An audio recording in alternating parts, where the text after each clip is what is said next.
gamba ajja kutta abantu era agenda kuwa order kakati Museveni bw'avaawo n'agamba nti ajja kutta abantu era agenda kuwa orders kati ffe kyetuwandikidde ab'amagye bategeere kiki kye bagenda okukola nekibafiirwa neggwanga kyegenda okufiirwa kubanga bwe bagendera ku order za Museveni there's going to be a civil war because abantu tebakyadda mabega okwenunula. The general who refused to crush Tiananmen Square protesters kyali mu Russia mu China mu 1989. In 1989 waliyo okwemulugunya mu China. General lwali walina kuba abageno bakulu nnyo mu nsi. General erina okukomandinga aba crash tata ezatta abantu kuba ye yagaana. Buno ofuna obudde n'osoma ku bintu bino the general who refused to crush the Tiananmen Square protesters. Ye yatuula wali n'alowooza nga ye omuntu omu olw'obuyinza bwe n'aga nti kino kibaŋŋamba okukola kirungi n'adifyinga orders nga Katumba Wamala bwe yadifyinga orders ez'okukuba abantu ekaseese. Geno Uhuru twasonyiwa geno Uhuru lwagatugamu twakusonyiwa senga totulwanyise otulwanyisa tubikomyawo ototulwanyisa ffe twakusonyiwa kuba kati nawe olaba nti you are a victim of circumstances. Kakati Geno n'aga nti mutobakirize emikyetekirize nakituukize mu kala.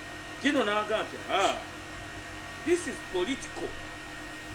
This issue of the Tiananmen Square is political. Nze omuntu omu sisobola kutta abantu bano bonna bangi n'adifyinga orders ne bamukwata ne bamuarrestinga ne bamutwala mu court martial.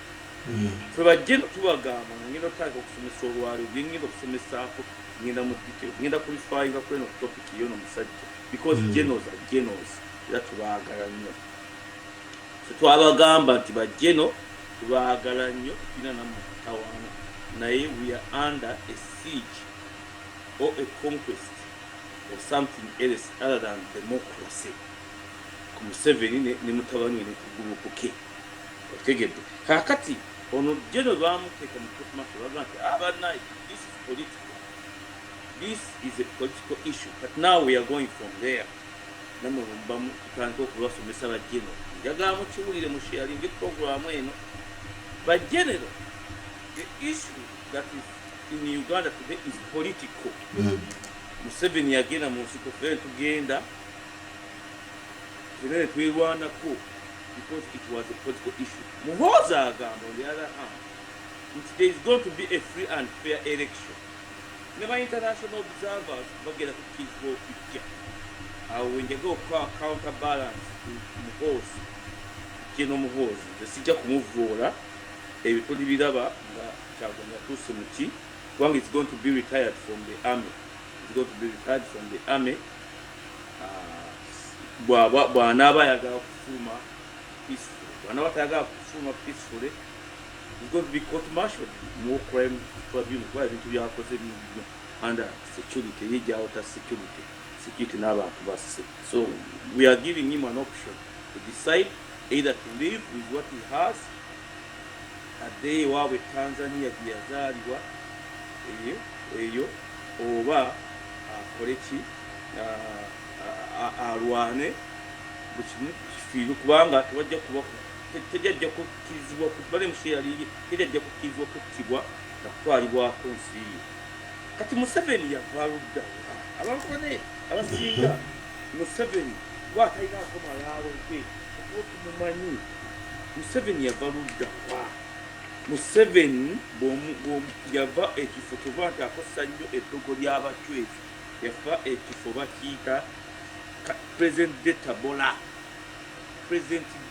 Tabola. Senga obuuza Museveni ye yajja n'agamba nti after 6 years of age ayingira mu study groups kubanga you people don't know what the study groups are kubadde tuzibanyonnyola mbi nnyo zaaliwo mu Cold War.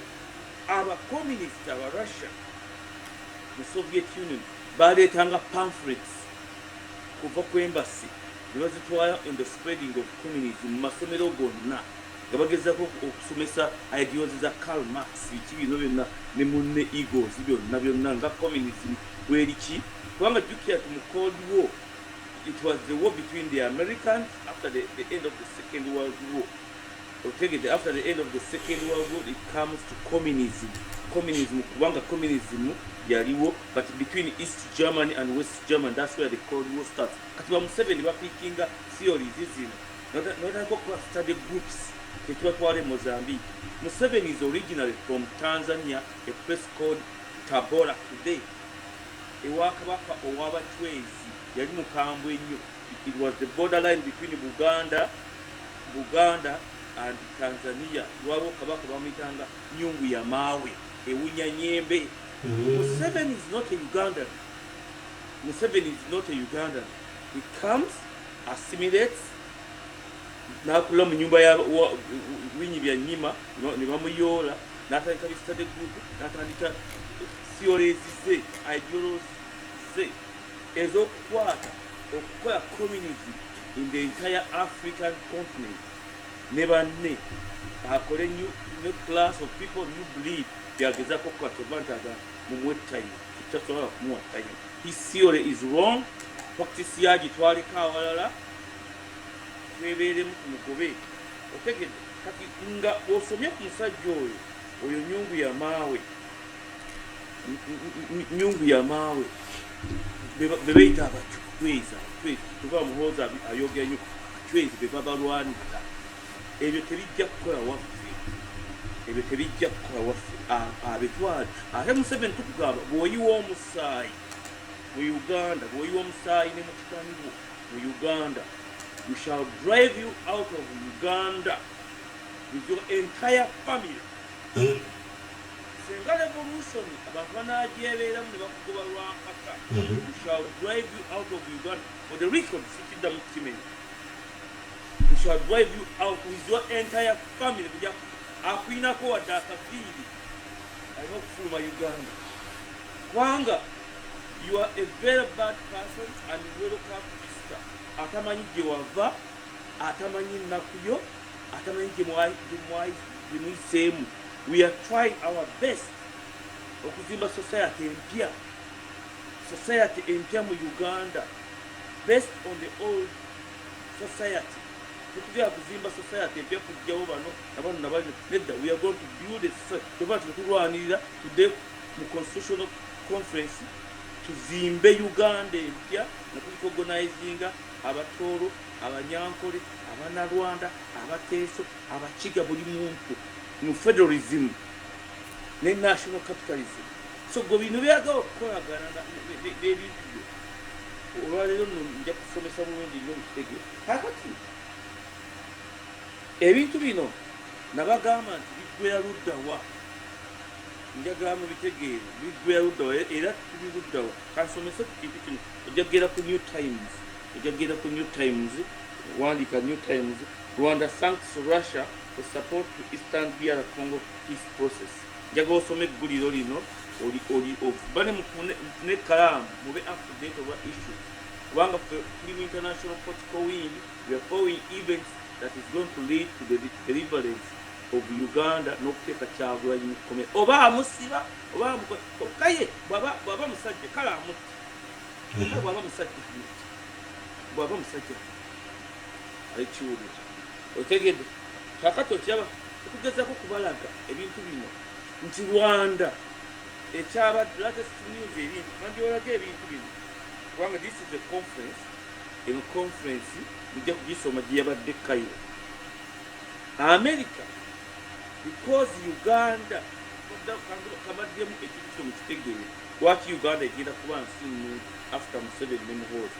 Uganda is the center. Museveni bwagamba nti is the head of the non-allied movement. Uganda is the center of the geopolitical balance of the entire world, the Great Lakes region. Nkiddamu for the record, Uganda is the center. Katinga bwaba Museveni is the head of the non-allied movement of driving communism ideas in the whole of Africa. Nga dream ziri ekyamwesekitwe. For us we are saying Uganda under Kyagulanyi yegera okuba political balance otegedde economically, politically between the West and the Russian and the Chinese. Abantu bino bintu tabitegeera bulungi eva tubasomesa kakati Rwanda nga bamaze ne M23 eyava mu Uganda oba mumadde kumanyi nti M23 yava mu Uganda between Rwanda eva nti oyo journalist Mwenda beba supplying ebyokulwanyisa lwa beba supplying ebyokulwanyisa M23 okuzimba Great Truth Empire n'abantu abagifiiriddemu tubagamba we are going to build an inclusive society for every person. Uganda, Kenya, Tanzania, Rwanda, Burundi, Congo, South Sudan as of now. Gana basigadde aba Ethiopia ezengwa tujja kuzifulumya aba Ethiopia aba Eritrea tujja kubafulumya tujja kusolvinga conflict abasomali tujja kubafulumya mpozi kyagoyinga tampaddemu tebinkwatako nze bwampa omulimu kyenje kukola bwampa omulimu kakati Rwanda nga bamaze okukola endagaano njagala mutegere international diplomacy bwekola n'importance yayo photography. President Trump, who is a honorable president in America, the U.S. Secretary of State, who is a honorable person. Again, Bava, they are solving a world conflict, so making sure and stabilizing the entire world. The Baita Kagame, the weekends with the Bindoza, the Baita Roko in Dakar. Romaro in Dakar and same by you, the Bakiza, the Bagate of Arte. A week, gundi ni rumba M23 kwanga they are about conquest of the biggest chunk of land. Ategedde okutuukiza ekigendererwa kyabwe kiri ekyabwe kibalina bo balina okubanga bafuga mu Great Lakes region mwonna ebakabaka ye breed empya tetugamba no, this is our land, this is our country. Nga bwe kyavudde nga bwe mwakyabye nti muhoozi yatuuse ku point of no return okugaana Ssaabasajja Kabaka wa Buganda okuyita ne wayalina okuyita mu Kampala oba ng'agenda mu mbuga ye. This is an overthrow of our society tetukyayinza kubikkiriza otegedde kati kino Rwanda ate okudduka n'egenda Russia, some good mulitegeere bulungi ne discussion ezabaddeyo eza Rwanda n'abo kubanga bagamba nti bo ate kati baddukira eri Russia ate nga bamaze okukola endagaano n'Amerika. Mujjukire nti raw materials eziri mu Congo mu geopolitical balance nkulu nnyo mu American industries mu manufacturing. Ate ne mujjukira nti problems za Africa ezimu about today present day African problems nti ba freedom fighter basooka kuddukira eri America as early as possible oba mukimanye ekyo mu liberation struggles ezasooka America neshapping oluggi nga terina interest mu Africa. Kati America erina interest mu Africa era olutalo lutujja kuwamba. Lwaki twetaaga America kusaidia? Twetaaga education, modern education, twetaaga trade, financing, buli kimu kubanga yali America under Deng Xiaoping bwe yagamba money is good, I'm going to transform China. Okusooka okujja obwavu mu Uganda n'okumodernizinga Uganda n'okuba okulekerawo okuba baslaves b'abayindi n'abachina n'abannamawanga abalala. Tulina ku adoptinga policy ng'eya China mu Uganda ne Great Lakes region tukuyetinga emirimu egiri modern si mirimu gya kuvuga boda from boda to someone who is an industrialist who owns a business. China we akola tugenda okukola ndoza mu kyaba kyagwanyi kyagezaako kuba kati abantu bakitegeera ebbaluwa ngiwandiikira ba generals nga mbagamba nti muhoozi bw'abagamba okutta abantu temukikola muhoozi bwabagamba okutta abantu temukikola. Defy the orders.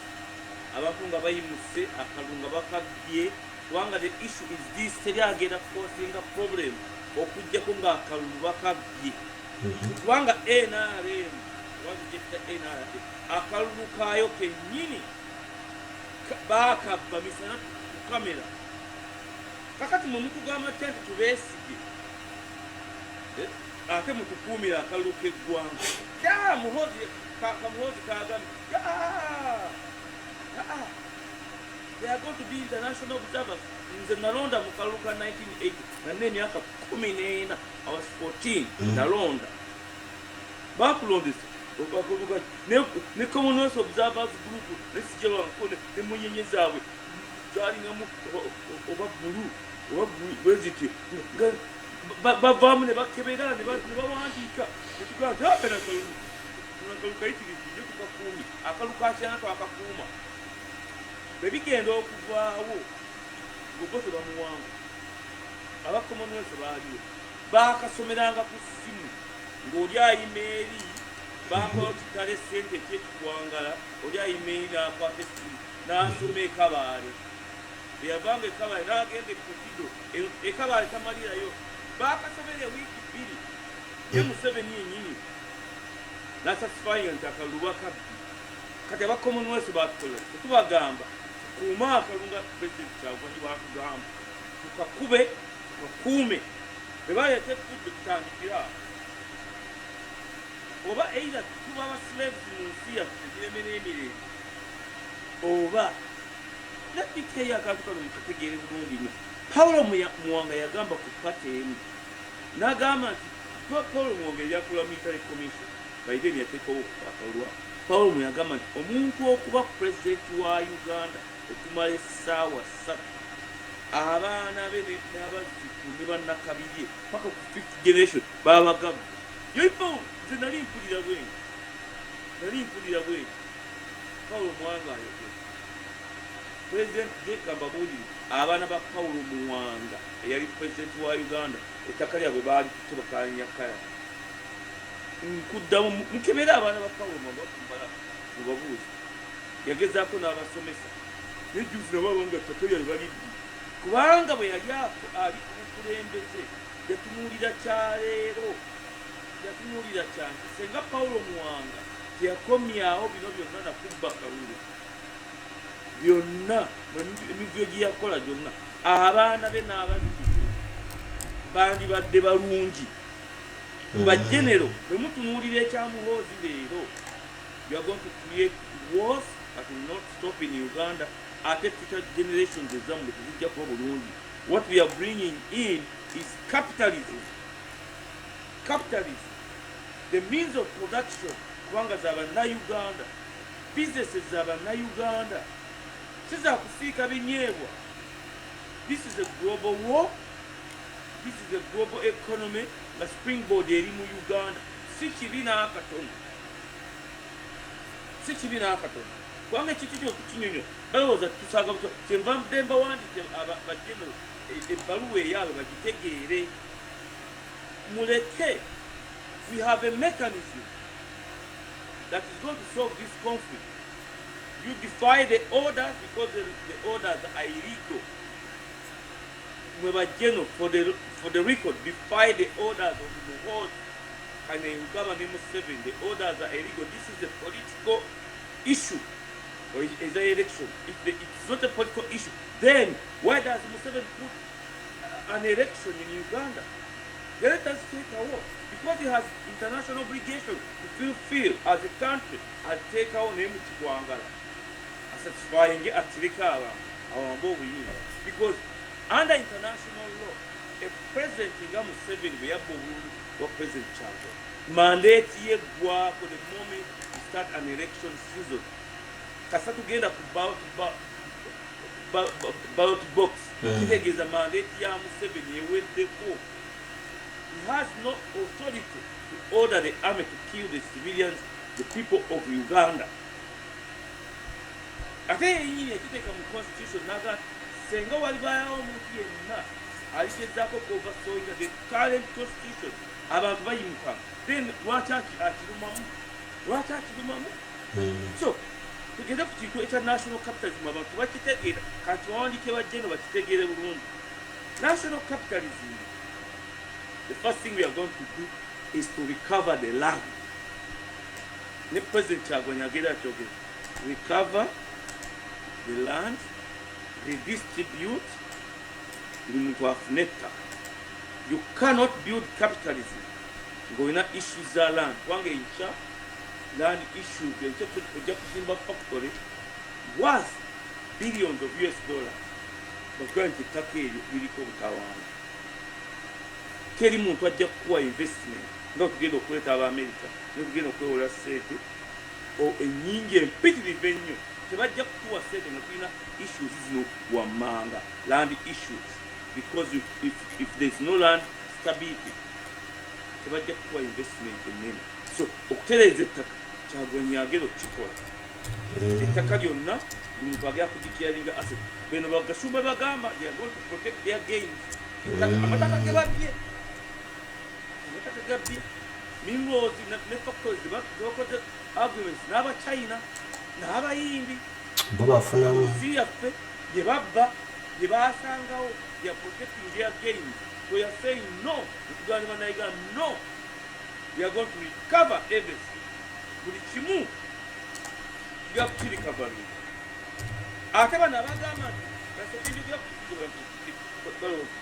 Unopposed. Anita Among as unopposed. So and so. Who is unopposed in areas? Prime Minister is unopposed. Assuming that Uganda get up to Museveni's political system. But that's what they assume. Uganda is here. They get up to the political system. No. It's going to be a new political system. But now for us, we shall keep them. After beginning a referendum, a federal system of government in Uganda, the entire country. Now we kill him America. The parliamentary system is just lower houses, the upper houses. Baba Gamba to catch it, the Chodinellam. But senator vote, one on each side. To catch it, you know, discussing. Maybe no government is an opposite. Takati, the government is. For me, I'm ready to oppose. The government is to gain a cola, to gain a pixel. We are going to audit these people. Anita Among, how much money did you have? To get quite an international auditor. But honestly, I am. We want you to be accountable for this money. So what do you want to do? Or you Matia Kasaija to get up Budimu. I let them before those are protecting their gains. To get up audit under international law. You got to get that by international auditors. We're going to Yingira. Report. Any person nga yabba ssente za Uganda ez'omubuomusolo oba ez'amingozi zonna tajja kukkirizibwa kwesimbawo ate tajja kusasulwa. Mujjukire bwe tuba tuyiwa sisitimu ya Museveni eyakwata obuyinza n'akwata ba parliamentary system 207 n'abayiwa mu Western region kijja kukijjawo kubanga eri sisitimu empya egendera ku region abantu abali mu regions ba representatives bagiyita House of Representatives ziba bbiri lower house based on the number of people. Kati bwobanga you were found guilty of corruption tojja kwesimbawo ate ojja kusasulwa abajja kudduka wabyo bibakosa okulagira okukola ebintu bino. Katugende ku keesi eno nga tugende ku keesi eno nga sinagenda maaso national capitalism eye Ghana asked US to extradite former finance minister accused of corruption. Bagenda kumugjayo bamukomyewo Ghana. Minister Mulamba yali Ghana. Gavana walowooza nti mujja kubba protecting your gain bye mubbye mutte n'abantu mudduke we shall get you. agree with me, we shall get you. We shall bring you back to book. Legend not the Kevin. I tell you, I'm not Castoton.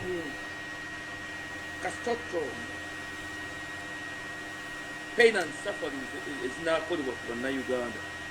Zona. Omuntu bamwe bonna tujja kubutunga bonna waba Eddie Kenzo bonna kaso Eddie Kenzo mundu gyalina bw'ateeka tajja kale gwe baprotectinga Museveni wadi mukyawa nze just had your mukyawa Eddie Kenzo just I admire her because she respects the husband abantu bateka bambuuza tiwaki wayoka ekitu just respect the husband kyokka kubanga esente zaalina abantu abakyala basinga bafuna ku ssente bafuuka ekizi kyokka kyenali kimwadmalingako kyokka lesi kiwantu kiine nkwagala naye so nakati mbanyonyola nti ekintu kya national capitalism buli muntu yenna kansooke n'owa prison oyo yavudde mu kintu n'akitegeera nadde kati bagambe oba oli mu prison services tujja kutuusa prison system ng'eyami enja kufuna obudde ndowooza next week musomeseeko ngitegeere ng'egyetera okugikyusaamu kobe wa poliisi oba wa prison mu kitundu ky'olimu katugambe nti oli kalamojja kati kangende ku national capitalism. We shall begin with the small scale industry in the region. Kobe wa prison ng'oli mu government, you are going to be entitled to the national capitalism. Kati kakantu kano kankabanyonyo mukategeera. We are going to be manufacturing large scale kirona misana okujjawo obutakola n'obwavu mu ggwanga. Small scale industry mu Uganda yonna ezo sente zetugenda okwewola. We shall get the money kubanga tulaba ebikiriraga birungi. Tuleete abantu mu America, mu Italy, mu France kagenda kukola ku engatto zokka.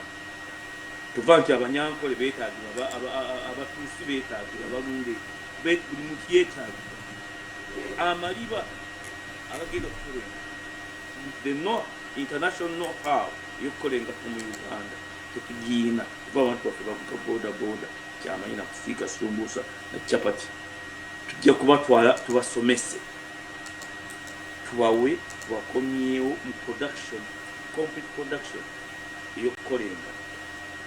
Kuzimba industry emazeho miliyoni 25 sente zino tubagambe nti naffe tuzeewoze percentage gye mugenda okusasulula back katugambe nti eri 1.7% because we have an obligation to create jobs in the country. Factory wedde mutwalidde ebweru muyize ate tukomyewo ne tuhayalinga mujjukire okugjamu ebicupu unions tujja kweta abantu ababadde mu industries ebweru yonna wayaliwo nammwe abava okusoma n'abava okwasembolinga bonna tubakulete bakole namu.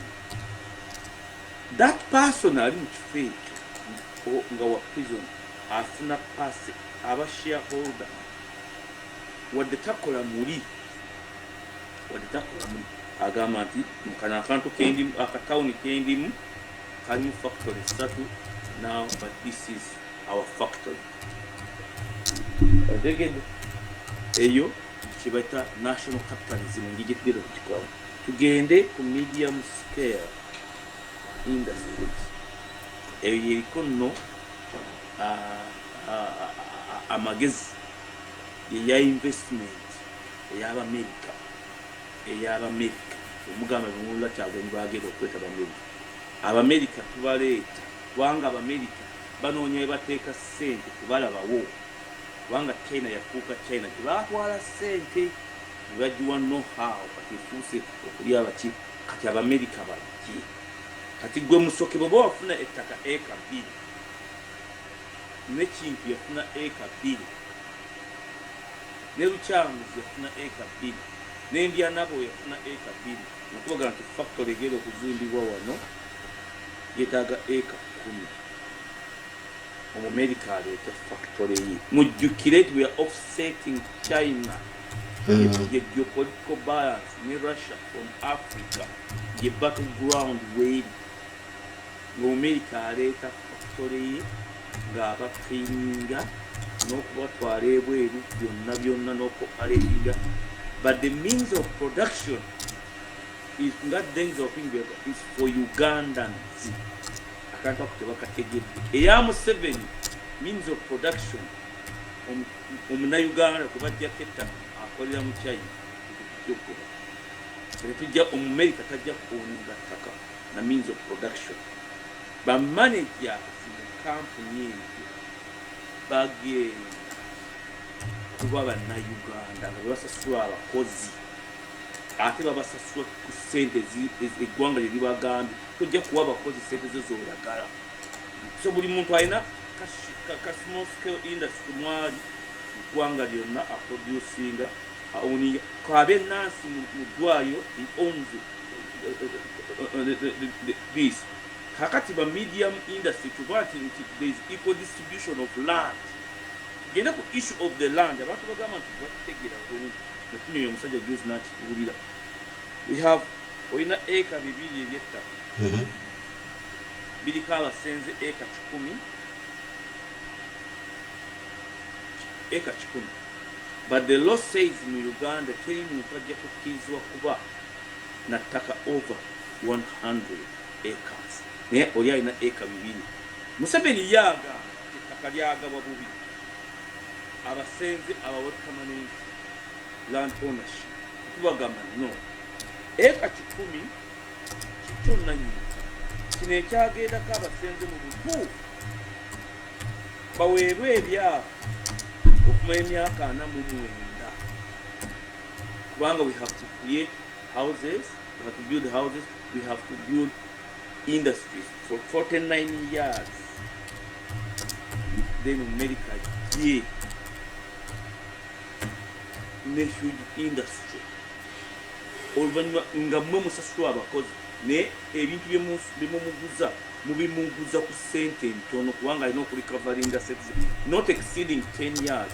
After 10 years mugambe bye bye okuyonga mu negotiating a contract mpya abantu kujja kubagaidinga mu bintu ebyo kyagwanja ajja kubagaidinga mu bintu ebyo tujja kuteekawo programs mu ggwanga lyonna ezisomesa kubanga there's so many mistakes ezikolwa mu cooperative laws ezo abantu enoneeno oli bamuyingiza ekitima muga sayininga wano yasayininga tabitegeera wansi mugerogera mu kooti nga kooti emuga nti gwe wasayininga wano ne bawukinisiko kigenze tuba nti mu Amerika ekyo bakifaako nnyo tujja kukibabuulira. So in that way tujja creating obugabi tuba nti twabagamba nti temugoba tujja kubasalira amagezi temugoba bakongo we shall solve their conflict. Kino kinyonyola ba generals bakiwulire bulungi nti gwe genero ojja kusasulwa ssente nga tukulitayalinga mu majja amakadde nga bamemba ba parliament tujja okuba litayalinga ate tubahayalinga abantu baddeyo babahayalinga mu new system ne ba generals tujja kuba litayalinga in the old army system ya Museveni ne NRA. Then we rehire you, but you have money of small scale industry. Then you are going to be making millions of dollars per year. I think only Majama here in Uganda Moari. So our general Muriachi to Kuagamba. A church I will create a church creating everlasting wealth, the capitalism to Baba America mu abeekomba bagagga okujja Kongo zemu America n'onywa enjaga n'otayagala kusoma n'otayagala kukola buwebaka jjajja mubyeyimba buwebaka ne siringi zeebaka makerere ekola akayimba ako bamwali mukawuliteko jjajjange yakayimbanga jjajjange nawume yayimbaga akayimba ako makerere ekola buwebaka ne siringi zeebaka. So abantu bagenda okukola day and night tujja kubazaayo basome nga tusinzira ku ssente z'amafuta abaana bo n'abazibu forever paka mpozi amafuta nga gaweddeyo nga basomera bwereere completely. abapoliisi abaana basomera bannayuganda bonna tebasomera bwere mu Uganda mwokka ne mu America ne mu Canada ne wa. So this is a better way. Ekyakyago nti better kati Museveni bwagamba nti nze General nkugambye muhoozi bwagamba nti abo jayo tanko batta. This is what I'm telling you today. Ojja kikola but the Uganda law will be against you and the people of Uganda. I thought ojja ending up kukalaba n'ebintu byonna byobadde otaasa protecting your game. They will be gone. Ko tetujja kulekera. Ate mujjuke tulinayo etteeka liri. Etteeka liri. Abagamba erigera ogumuko ogugera okubetenta obunyuma obwo. Dungi nnyo kutookola effujja eryo wadde okuba abantu ndiwadde tosebe wadunagamba nti yabadde afiisa bubi ye Majambe yabadde afiisa bubi ye nga tumukuba ekibaluwa kiri tumuteeka mu kampu paka Red Cross bemudistributinga tetumuwa ekibaluwa tetumuggyako butuuze bwe tumuwa ekibaluwa eky'emyaka 99. Come back here after 99 years in Uganda. The Nabaga we shall punish. Wait, Kasajo get a gamba. Actually, Uganda, you have to go to Korea. So, gained. Bunyaka tenda mu munda. Bunyaka 10 gendo limunye ku embassy. Oba agenda Egye Lya gimu byeseza mugimugiye okuzirira. Oba agenda Tokyo Japan.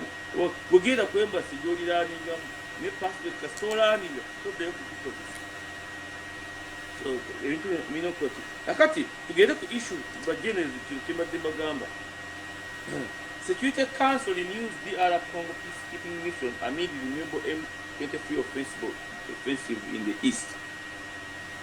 Nabagamba nti international political wing eyakyabo which is a very good political wing ready baliyanga tuliyanga empogoma zili ready. In the past 48 hours, people got in a conference that is going to work on this side. When the world attention is here, Kwanga Kagame yaganyo kunalinga agreements. A Congo, ne M23. I think I'm 7, Nemuhoz, Nabo, Yafido Muganda, Bamwenda. They were supplying away, they have to do it. But Wagama, no. We are going to build a new society. Why the Kababudi, honestly, the Sikis are in a concept telling government of Namorain, about Kutu, about two speech, about them of Congo, Yaka, 200 years about Gobemu. No. They are Congolese. They are Congolese. They are Congolese. Let's taking over, they are Congolese. Arguments between Congo ne Rwanda wanga kitegeeza geranga party Eastern region eyaga kuba provisional area ya Rwanda byonga bakiz them international agreements ekyo sitting for timing one we shall go a long way bwemunagana Museveni nemumuwagira ne bagenero nebabeerawo emitawaana Uganda people are going to prevail. Eventually we shall build what we want because we are ready for this. Tujja kutunulanga mwe mutta abantu tujja kutunula nga mutuwamba mutyako mutawaani wa Museveni. Mutabani wa Museveni sente z'ayina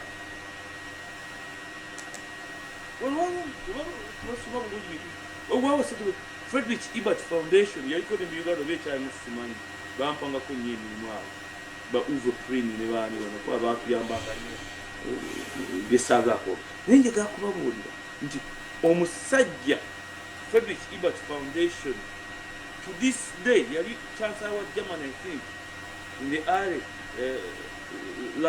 last century ne kusala company organization zikyakola bakyali bagagga muhoozi sente mmeka z'oyagala sente mmeka z'oyagala kubanga oli mwana wa munene taata yawamba twava Tanzania twava we have to conquer we have the army we have to do this we are shareholders no ekyo tujja kuwangula ebintu bino mbibasomesa mu bitegeere gye tulaga. Nze nsobola okusomesa ebintu bino ebikambwe nga sibirumyemu. Otegedde?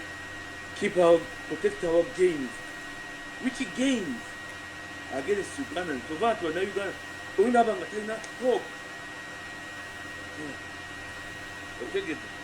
Kino nkisomesezzaako mu kitegedde. Otegedde? Katugende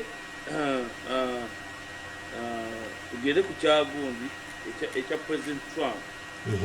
President Trump yagambye Rwanda abantu basomese. Rwanda back in 2022 says it will withdraw from size Congo town after US request. Kibaita international diplomacy. Kati bano bagenero baba bagamba nti mukozese amaanyi g'emmugu mulina mu ggwanga. For us, we are going to use this. Anything get good for Chinabagamba. Agreements, this take a president when you yinza. Where? Okay, she go where she chose. Principal document, international conflict, peace conference, again of solving the Ugandan conflict. Was it where? America, you get the government, M23. We want you to withdraw because now we are the guarantor. The U.S. Secretary of State and the U.S. President are the guarantors of that peace conference in Congo. Chitegeza, the entire U.S. army. In fact, there is going to be a war between America, China, and Russia, Africa. Not only in Africa, including Europe. Are you going to go to war to fight for the gains of the Chinese in Africa and the Russian in Africa? Oh, tulekeba na Uganda, but springboard, bagobeka chichon. Buli muntu abere mu magye. Because the concept of keeping peace in the Great Lakes region, tujja kugikola treaty, is a Great Lakes region treaty. One for Uganda, tujja kutalika ne Uganda buli muntu okuva ku 18 paka ku 54 ng'ali mu magye. Ng'akuuma democracy we. Alina access ku mundu. Teryamu akiyingira n'agamba bano ba trainings ababuuka. Tomorrow they can organize the coup, they were taking over government. No, we shall prevent that. Ensi ebaddemu entalo ng'eza Museveni. Tetusobola kugireka akakati ate bolonginge kino ekyamagye Museveni gatraining ne siyaasa enkyamu. Otegedde? Enkyamu. Olaba ekintu kino kyetusomesa ekintu kino bakigenera. So tulaga ekintu kino nti eventually the people will prevail. But mwe mujja okuluzinga. We want you to join the people because this is a political issue. We shall organize new elections. Tujja organizing a new election after the international conference. Nga buli region kamba buli babuke engage bakukoma election. Tujja kuddamu tukole population census empya. Tomorrow identifying who is a citizen, who is not a citizen, who is a resident and who is not a resident. Tuba tugera kuwa residency. Kubantu bakwano baffe bagamba tugera kubagoba. Ebano tugera kubago. No. Obasajja baabo bayitirivu. Kabe obo ina siri. Naye nonya aina siri. Mfumbiriganye nga munna Uganda tukwe residence. Tukubulye nti gwe obo oli residence you vote up this level. Munasi yatuuka paka ng'otuuse munasi after 10 years. We shall bring the same laws. Ngababazi bakozesa mu America. Mu Uganda. That's why we are here. Nakati oyagamba nti you prevail under Museveni. You are wrong. Nze ebbaluwa eno nagiwandiikidde bajje ne bagiwulire. Under this, ekyakyabwe tugera kubasasula millions of dollars in dollars. Musoke mukube sinetweta ekikuba nsiko. Then tutandike kupya eggwanga ffenna nga tuli wamu. Nota kugamba because of orders. Ebakuwa orders zigaani tuka ogere mu bantu. We shall have protected zones. Teach them how to make protected zones. Kubanga kuba Museveni kumutusembala, we shall create protected zones, self-defense zones, go and organize protected zones.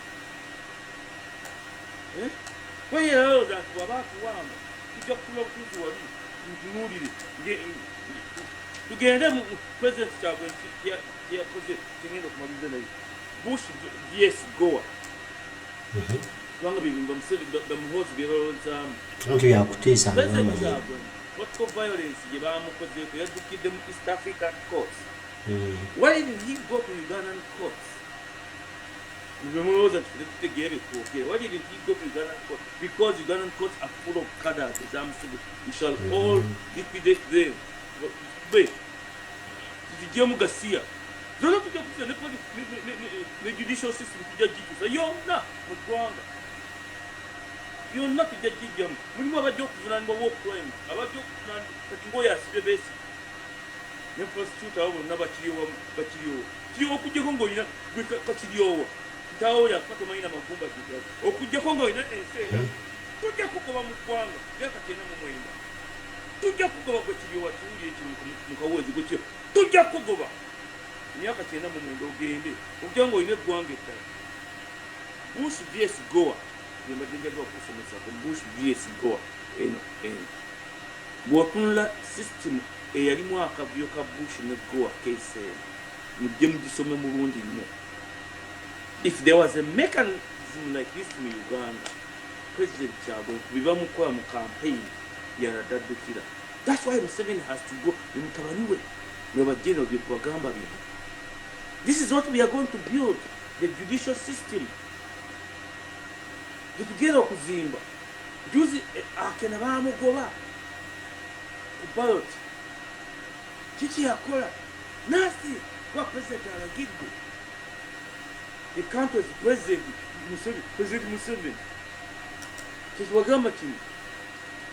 Tugenda okukola fenanga tuli mu conference bali mulaba judicial system notukola constitution eno eya America bagikola bati eya Uganda baddewo bagikola katugikyusa tutya eno mujaga ente mujaga ate kyetusalawo tekisalwako mu constitutional conference yokene egenda okuba mu Uganda oba Kampala oba Mbalo oba no yonna mu region Uganda leete yaayo Tole leete yaayo but a constitutional conference. Eri supplying our was reviewing when it created by constitution experts. A constitution expert of Bomwe Uganda, constitution Penanga Yafi, Bunyezi Mukawa. So, Nakati, Echo, private company holds Dango, since Filion. To government over Dango 7 billion. Dango private company Dango 7 billion to government for oil projects. The reason why we are aligning ourselves with the US government and the Western democracy is this. For us, we are going to get money direct from the US government, the US Congress, nga Israeli yakola. Interest chene iri mu service nizonna. The interest alone of this is 7 trillion. The set is a twagala. We bail ourselves out of the loans the mistake in 7 protect gains. Oyo ye kago mulabo namba somisa ke byo ndise. Ba mutema mo bufiti obo. Ba mutema in Uganda national oil company, in Uganda national oil company, in Uganda. But I can walk kundi obo bubbi. Amafuta ge Museveni yagama cyabonye kimurwanyisa amafuta ge amafuta ga Museveni amafuta ga Rwanda. We are going to get this oil out of where it has been loaned and other people to take to Uganda musawe mu tutegerenti batu credit akubanja American institution between a back in the US government and Congress ditubanja interest rate ways. That's why a country like Israel is road okuba nti yesinga mu nsi yonna. Yo togenda mu bino ngeina America mukwano gwayo kyetu bino Museveni bino byabagamba okudiveninga bino bya okujja nga alinamu interest munda muli bino byabagamba kubanga buli looni gyolaba gye bakola abaana baabwe n'abazzuku bagala kugifunamu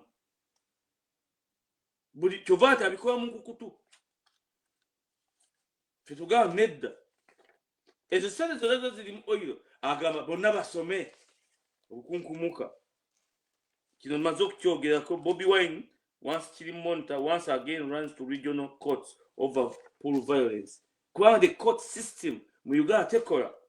Bagamba Museveni tumukuba. Kakati kino kingenda okubalizawo mwe mukole decision yammwe ba general.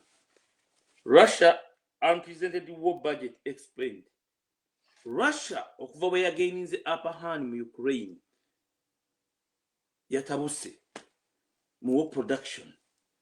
Ni mu Africa kina bagambi kubanga Putin yayogera ekigambo kino n'ayogera ekigambo kino Putin yagamba the greatest geopolitical mistake of the last century was the breakup of the Soviet Union. Era agenda kukola kyasobola okugikomyawo kati bino byonna byagezaako kukola mass production ya armament mu Europe agenda kukola conquest kyova nti Europe eri well organized kyova nti ffe twabagamba nti mu majja amapya we shall work with America ne Western democracies okuretraininga okujjamu ideology mu peacekeeping forces zonna ezigenda okuba mu Uganda zonna n'okuorganizinga amagye ng'amagye tokyali mu magye nti mulimu oli mu magye n'oga nti high command sawa etuuse kati sawa yange tuli bantu 8 abali ku high command tuli chief of defense forces ngeya Switzerland eri wait temukyali mu cruise oba mu production kirona misana mu factory bobo oli ku mulimu ku shift yo nga bw'okwata akasimu nti owaye leero factory nkoze sente mekanti leero okoze $2 million today I made $2 million ye China kwaga ebintu bino otobisomesa nze ekintu ekyasooka okuntengwa nakajja wano kanti wabulire ekintu kino nga nvaako kakati wanyingidde nnyo mu ssaawa za lumbuye ekyasinga okuntengwa kyaliwo ekiti kanti wabulire nagenda ku ATM njogera nnyo ekenimu awo omwana omuchina n'agenda avaayo ne manager namugamba nti I have card, there's a lot of money, I cannot withdraw more money. Namugamba nti nali ku ATM eri wali ne bateeka mu card bati namugamba teeka mu pin number ne mugamba you have exceeded your limit taata wo yakuwa $10 buli lunaku lw'olina okukozesa omwana w'omukyala jjukira abachina balina one child policy obugagga obuli e China nga buva mu kusupplyinga America buva mu kujja raw materials na kusupplyinga finished products mu nsi yonna is what we want to give to the Ugandan people including your grandchildren ekyo abantu bakawulira China yagirako mu 89-90 tudde omwana asoma mu America omuchina on his oba account kuliko millions of dollars kubanga esente zonna ziva mu raw materials mu Africa ziva mu supplying world markets zitwaga mu Uganda afune yenge ekyago njagera okujjamu omuntu from a border rider okufuka billion mu US dollars kati bajene mwegatte ku struggle temutunula ka muhozi otegede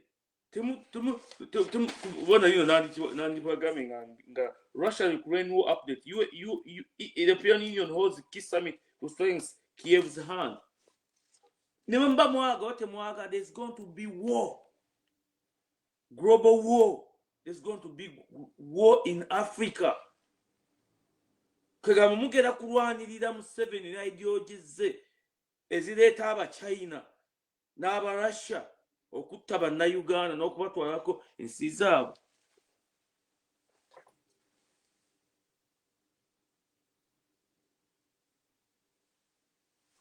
ngenda kuvaako ze mugenda mwe bagenda okulwanirira oba mugenda kulwanirira abaana bammwe n'abazzukulu ng'ogera mu ddwaliro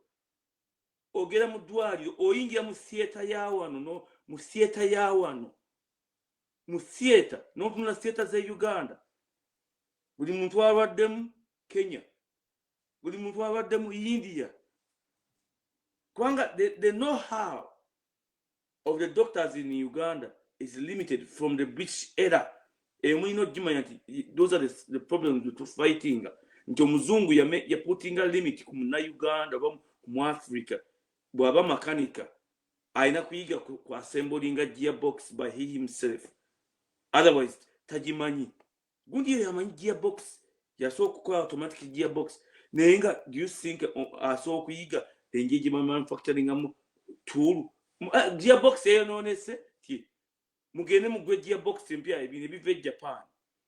So bitwago ku modernizing nti gearbox webe kubie yonna someone ogera bugenzi wali ku computer na atula mu na Uganda, the raw materials are there, the machines are there, na producing a gear jayagala nyini noga just give us 2 hours or half a day to create the exact thing you want, not just assembling oba engine America tokati mu America wonto tuko mu America tamanyi mu America America ne chuma echa 1941 chikola bakitunda wano tractor zikola wano mu America tewakikadde tractor ya 1970 werika kabiri wekola zili ku mafamu zikola ne Uganda buli kibalese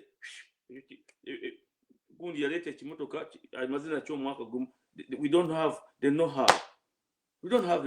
Nonyeza gearbox embuzi nenga gearbox enkadde weri awo ne engine parts oba cylinder weri kutebiriwa weri awo oli andada take up this n'ateka mu serial number wali n'ateka munna Uganda n'ateka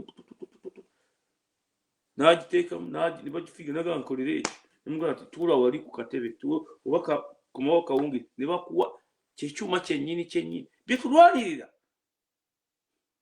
okugamba nga omuna Uganda n'abanga muddu banenze bwe njogera ku Uganda kuyamba Kyagulanyi nina okusooka kuno saba amajjenze mbakodde program eno.